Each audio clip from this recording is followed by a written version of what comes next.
How good does it get, SK? Why not us, Troy? Today, live from the Pinecrest Inn, it's the Smylie Show. So long, everybody.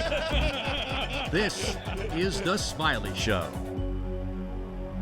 It is Tuesday at the Masters. Jax and I have found a nice little room with some cool photos behind us to wrap up everything that we did today, which was a full day of press conferences, Q&A with the best players in the world. I'm putting on my Big J hat, which I can do now metaphorically and literally.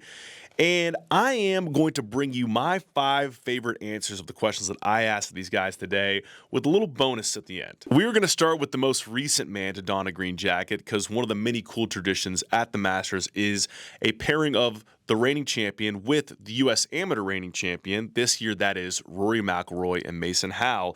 And I asked Rory to reflect on the full circle nature of that pairing. Let's take a watch and listen. You're playing with Mason Howell this week, and he shared a story after the Walker Cup about following you when he was 9 years old at a tour championship where you threw him a golf ball that he still keeps in his room. And I thought that was interesting in watching the Amazon doc, you talking about watching Tiger win in 97 saying, I want to do that. And I just wonder how often you reflect on the sort of full circle nature of making your first start here against guys you looked up to, and now your 18th start against guys who look up to you. Yeah, I think that's the incredible thing about our game is because our careers are so long, so many generations overlap. Like I remember playing the first 2 rounds of the 2010 US Open with Tom Watson. You know, like that's incredible to think about now. But yeah, I'm going to play with Mason the first 2 days, and I'm not sure when Tom was born, but you know, Mason was born, 2005? No, 2008. He's 9 in 2016, that's right. Yeah, I just think about the time span that that's why our game is so incredible. And yeah, I've been very lucky that the people that I looked up to took me under their wing when I was starting off, and I was able to play a few holes with Tom McKibben earlier today, and it's great to see him make his first start as well. So, that's the incredible thing about golf that not a lot of other sports have. Next up, we have another former champion. We all know what the most difficult, the most iconic shots are at the Masters, but I think sometimes we overlook other ones that might be as equally challenging in the minds of the players who have to compete here every single year. So that is the question that I posed to the 2023 Masters champion, Jon Rahm. There are certain shots here where the degree of difficulty is obvious, talking about 3, the approach at 11, trying to judge the wind at 12. Do you feel like there are certain approach shots where the degree of difficulty is maybe underrated? We don't talk about enough. I could make that argument for every single shot on this golf course.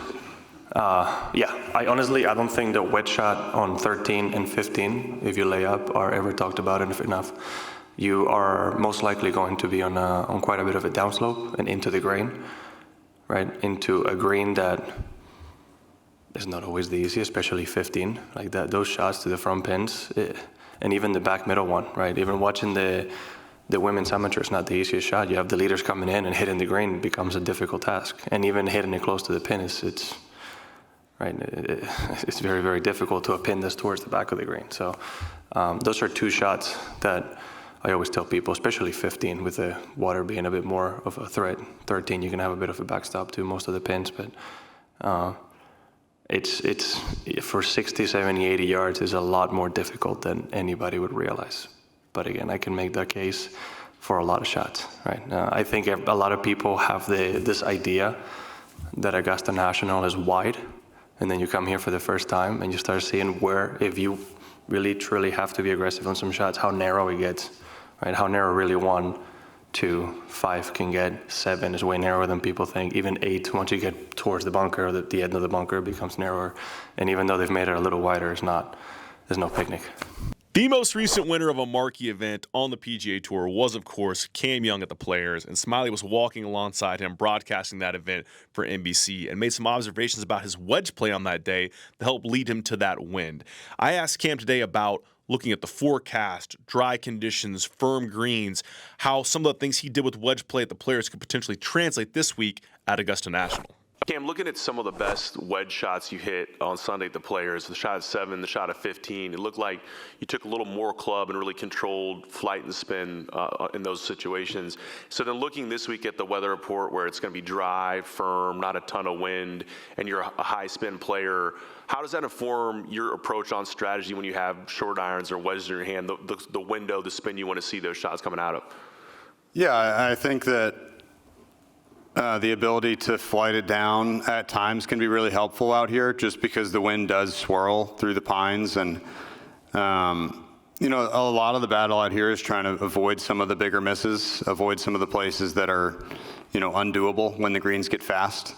So it is definitely a tool, but each shot out here is so different. I feel that a change in hole location or wind direction, holes can play so differently, and there's just times where you have to really read the situation, and there's some that will feel good where you know you can be aggressive, and there's some times that you just, even though you have 120 yards and it seems like it should be an easy shot, there's times where keeping it in front of you and making sure that you have 25 feet for birdie instead of trying to get it closer is more important. So I think out here it's you have to play each shot on a very individual basis, just given how much the wind can swirl and you know how much the greens can change over the course of the week. So yeah, I'll probably do a lot of that, but there will be times too that you have to hit it up in the air and try to stop it. So it's very, very dependent shot to shot. Gary Woodland has been an inspiration to so many this year, given what he shared about his struggles with PTSD and that emotional win in Houston. And by many, I include myself. I've had cancer twice. I was fortunate enough to catch it early, get it out early. But what I was not prepared for was the back end fallout, both physically and mentally, of that disease.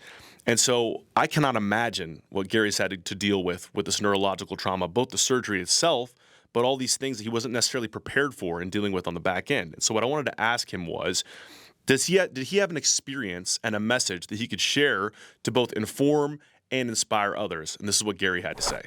The golf world rightfully celebrated the initial brain surgery and recovery and your return to golf, but did not know about this whole subsequent battle with PTSD until you shared this with the world at the Players.